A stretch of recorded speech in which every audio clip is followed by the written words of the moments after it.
이스라엘의 가장 중요한 절기로 여겨집니다. 먼저 6월절은 아비벌 3, 4월에 지키는 절기로 하나님께서 이스라엘을 애굽에서 구원하신 일을 기념합니다. 그리고 77절은 첫 추수 후 50일째 되는 날에 지키는 절기로 애굽에서 종되었던 고난을 기념합니다. 그리고 초막절은 수확을 한 후에 이 수확물을 저장한 후에 지키는 절기입니다. 이 절기들은 배경도 다르고 시기도 서로 다르고 그리고 지키는 방식도 서로 다릅니다. 하지만 이 서로 다른 절기들을 통해서 하나님께서 의도하신 바는 분명합니다. 이 절기들을 통해 이스라엘 백성들이 하나님을 기억하고 하나님의 백성답게 살아가게 하기 위함이었습니다. 우상이 만연하고 물질이 풍족하고 또 부족함이 없는 가나안에서 이스라엘이 어떻게 하나님의 백성으로 살아갈 수 있겠습니까? 하나님을 기억하고 하나님의 말씀과 뜻을 따라 사는 것뿐입니다. 오늘 말씀을 통해서 또 하나님의 백성답게 살아가기로 또 결심하시는 우리 귀한 성도님들 되시기를 축복합니다.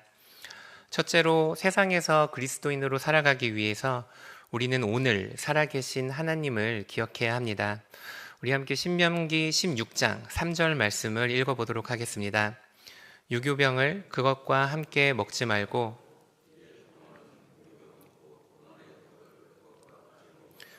이는 내가 애굽 땅에서 급히 나왔음이니 이같이 행하여 내 평생에 항상 내가 애굽 땅에서 나온 날을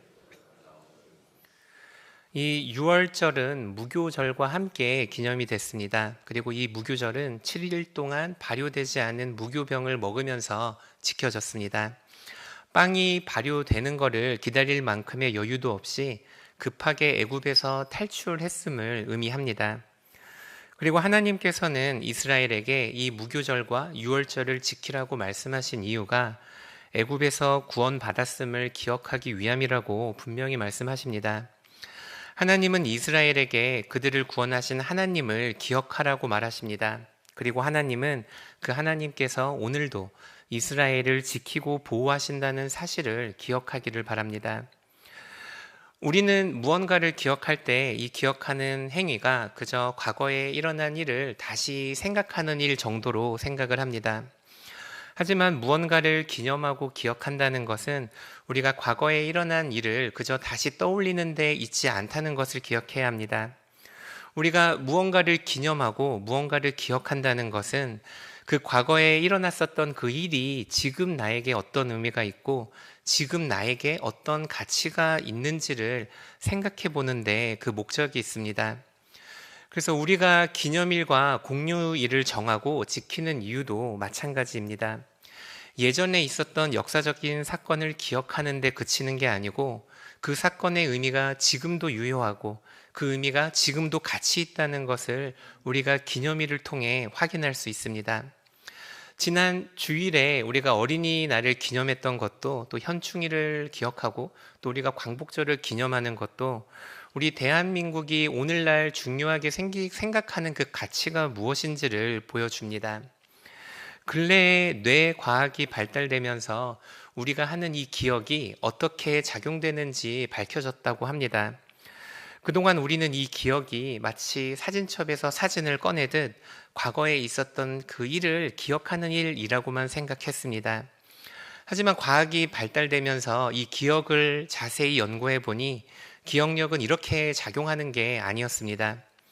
어떤 사건이 생길 때 우리가 그 사건이 있을 때 느꼈던 감정들, 그리고 그 사건이 있었을 때 내가 맡은 냄새들, 그리고 내가 봤던 것들, 내가 들은 것들이 뇌에 각 해당하는 부분에 저장이 된다고 합니다.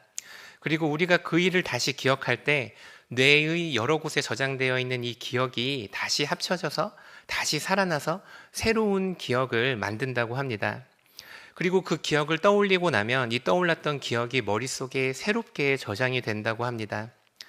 그러니까 우리가 무언가를 기억한다는 일은 그저 과거에 일어난 일을 다시 생각해 보는 게 아니라는 겁니다.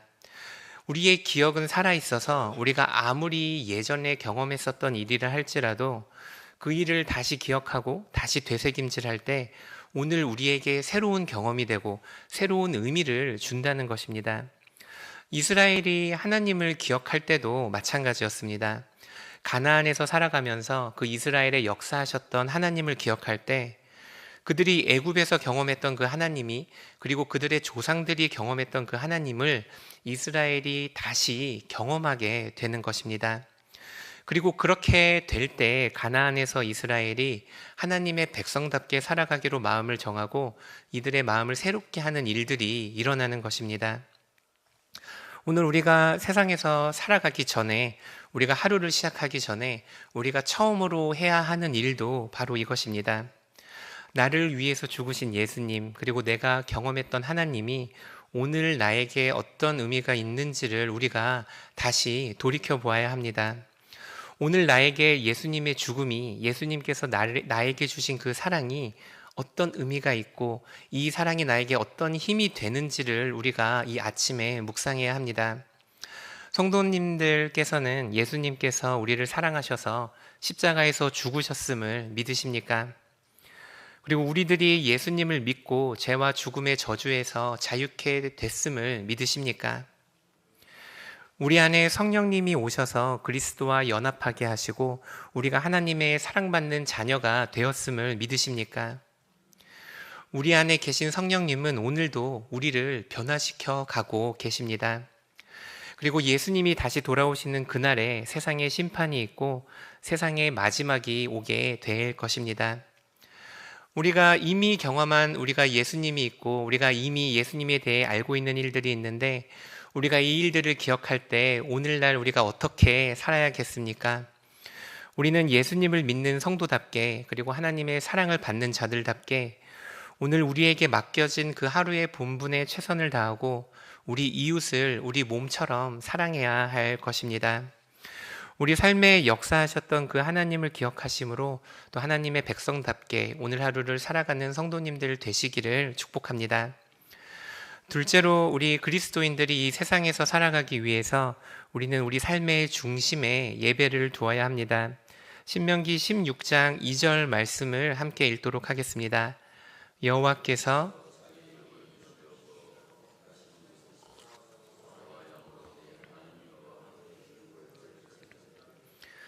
하나님께서는 이스라엘에게 유월절을 지키라고 말씀하셨습니다. 그리고 그 유월절을 여호와께서 자기의 이름을 두시려고 택하신 곳 예루살렘의 성전에서 지키라고 말씀하십니다. 이스라엘의 남성들은 유월절뿐만 아니라 다른 절기들을 지키기 위해서 예루살렘의 성전으로 가야 했습니다. 그런데 이 성전에서, 예루살렘에서 절기를 지킨다는 건 결코 쉬운 일이 아니었습니다. 우리가 쉽게 생각해 볼 수 있는 것처럼 이스라엘의 모든 사람들이 예루살렘에 살았던 것도 아니고 또 이스라엘의 오래된 침략 역사로 인해 타국에서 살아가고 있는 유대인들도 많았습니다. 그런데 이 절기를 지키기 위해 유대인들은 그 먼 거리를 걸어 예루살렘의 성전에 와야만 했습니다. 절기를 지키기 위해 생계도 멈춰야 했고 이들에게 예루살렘에서 예배를 드린다는 것은 결코 쉬운 일이 아니었습니다. 하지만 하나님께서는 가나안에서 살아가게 될 이스라엘에게 1년에 3번 예루살렘에 와서 하나님을 예배하라고 말씀하십니다. 왜냐하면 가나안 땅에서 살아가는 이스라엘 백성들에게 가장 중요한 일은 그 땅에서 얼마나 잘 적응하고 얼마나 성공하고 얼마나 잘 사는지가 중요한 것이 아니었기 때문입니다. 그 가나안 땅에서도 하나님을 예배하는 하나님의 백성답게 살아가는 일이 가장 중요했기 때문입니다. 약 30년 전에 별세하신 고신교단의 신학 기초를 세우셨던 박윤선 박사님이 계십니다. 그런데 이 박윤선 박사님이 고신교단을 떠나게 된 엄청 슬픈 일이 있었습니다. 미국에서 방문한 서화도 선교사를 목사님께서 배웅하고 있었다고 합니다. 그날은 주일이었고 박윤선 박사님에게 특별한 분이셨기에 배웅을 나가지 않을 수 없었다고 합니다. 본래 계획은 이 서화도 선교사를 배웅 나간 후에 근처의 교회에서 예배를 드리는 것이었는데 일정에 차질이 생기는 바람에 예배를 드리지 못하게 됐습니다. 그런데 이 일이 결국에는 논란이 되어서 주일 성수를 하지 않았다는 이유로 큰 문제가 되었습니다. 그리고 결국 박윤선 박사님은 이 일로 인해 고신교단과 결별을 하게 되었습니다. 물론 이 이야기 안에는 정치적인 갈등들도 포함이 되어 있고 또 이 일을 우리가 주일 성수로 하지 못한 것으로 봐야 하는지에 대한 신학적인 문제들도 여전히 남아 있습니다. 그런데 말하고자 하는 것은 우리 고신 교단은 주일 성수를 이렇게나 강조하던 교회였다는 것입니다. 저만 해도 어렸을 때 예배당에서 드럼을 칠 수가 없었습니다. 주일에 돈 쓰지 말고 또 박수 치지 말라는 이야기를 들은 적도 있고 또 주일에 밝은색 옷을 입지 말라는 이야기도 들은 적이 있습니다. 물론 이제는 시대가 변해서 주일 성수에 대한 이해도 달라졌고 관습도 모두 바뀌었지만 그럼에도 불구하고 이 주일 성수를 강조하는 그 정신에 대해서 우리가 다시 생각해 봐야 합니다. 우리는 과연 이 주일 성수를 하나님께 드리는 예배를 얼마나 강조하고 있습니까? 하나님께서 이스라엘 백성들에게 1년에 3번이나 그 이상으로 생계도 중단하고 하나님 앞으로 나오라고 말씀하셨던 것은 하나님께 드리는 예배가 그들의 삶의 중심이 되어야 했기 때문입니다. 하나님께 드리는 예배가 세워지지 않고서 가나안의 그 매력적인 이방 문화 앞에서 이스라엘은 결코 설 수 없습니다. 예배를 통해서 그들의 가치관을 분명히 하고 그들의 삶에서 가장 중요한 이가 하나님이시라는 것을 그들 자신들도 분명하게 하는 것입니다. 우리도 마찬가지입니다. 안식일을 거룩히 지키라는 계명 때문에 우리가 예배를 드리기도 하지만 우리가 이 세상 가운데서 흔들리지 않기 위해서 우리의 정체성을 분명히 하고 우리의 믿는 바를 분명히 하기 위해 우리는 예배를 드려야만 합니다. 물론 출장과 같은 중요한 일이 생기거나 급한 일이 생길 때에 우리가 출석하는 교회에 참석하지 못할 수도 있습니다. 하지만 내가 있는 그 자리에서 예배를 향한 우리의 마음과 예배를 향한 우리의 헌신에 결코 부족함이 있어서는 안 되겠습니다. 우리 모두 팬데믹 때 이미 경험을 했습니다. 온라인으로 드리는 예배가 우리를 좋은 예배자로 만들어주지 않습니다. 우리를 게으르게만 만들 뿐입니다.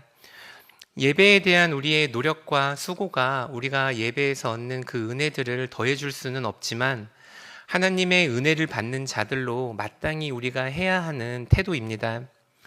또한 우리는 우리 자녀들에게도 이 예배의 중요성에 대해서 가르쳐야 합니다. 우리 부모님들이 우리 자녀들에게 신앙의 기준을 세워주지 않는다면 아무도 이들에게 무엇이 옳은 예배인지 무엇이 좋은 예배인지를 말해줄 수가 없습니다. 우리 삶의 가장 중요한 분이 하나님이시라면 좋은 직업이 그리고 좋은 대학교가 좋은 시험 성적이 하나님보다 결코 중요하지 않습니다. 학교 시험 때문에 주일 예배를 포기하는 일들은 결코 없어야 합니다. 예배가 세워지지 않으면 우리 자녀들이 이 세상에서 그리스도인으로 절대 살아남을 수 없습니다.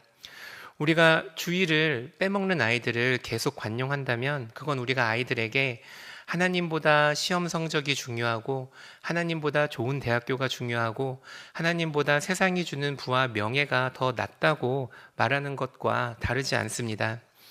우리가 이 세상에서 그리스도인으로 살아가기 위해서는 우리의 삶 가운데 예배가 바르게 세워져야 합니다. 이 예배에 무엇보다 높은 가치를 두시고 또 예배를 지키시기 위해 애쓰고 노력하고 수고하는 우리 귀한 성도님들 되시기를 축복합니다. 마지막으로 이 세상에서 우리는 하나님을 자원하는 마음으로 하나님을 사랑하는 마음으로 하나님의 일을 감당해야 합니다. 우리 함께 신명기 16장 10절 말씀을 읽도록 하겠습니다. 내 하나님 여호와 앞에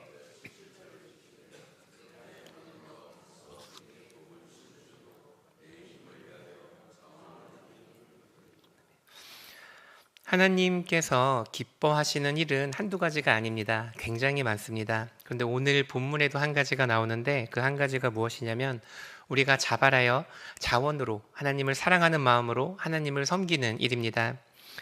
창조주이신 하나님께서는 피조물인 우리에게 언제라도 강압적으로 그리고 폭력적으로 일방적으로 관계를 맺으실 수 있습니다.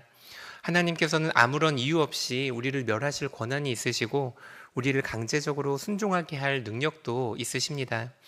그런데 하나님께서는 한 번도 당신의 백성을 그런 방식으로 대하신 적이 없습니다. 에덴 동산에서도 아담에게 선악과를 먹지 않을 선택을 주셨고 가인에게도 죄를 다스리라고 말씀하셨습니다. 우리를 사랑하시는 하나님께서는 우리를 강제로 하나님을 선택하게 만들지 않으십니다. 하나님께서는 오늘도 우리가 하나님을 사랑하는 마음으로 하나님께 나아오기를 기다리십니다.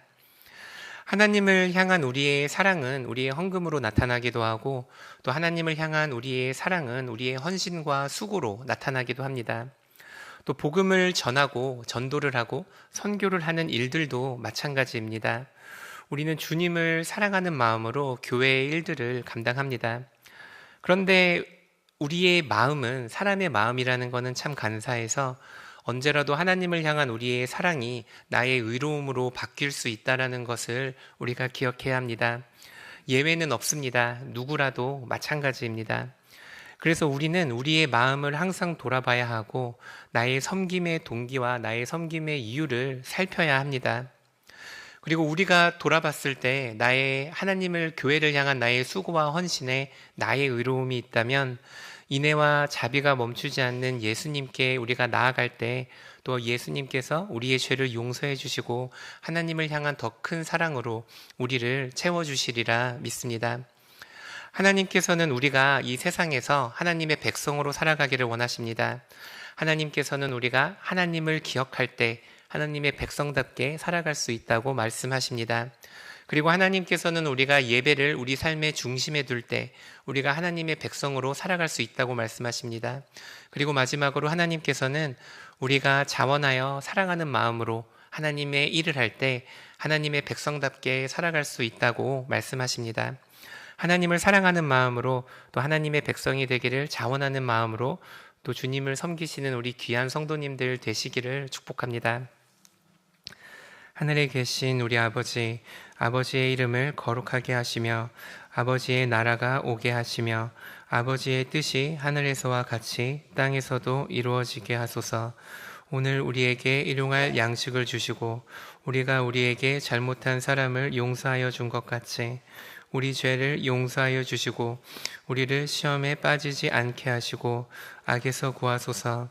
나라와 권능과 영광이 영원히 아버지의 것입니다. 아멘.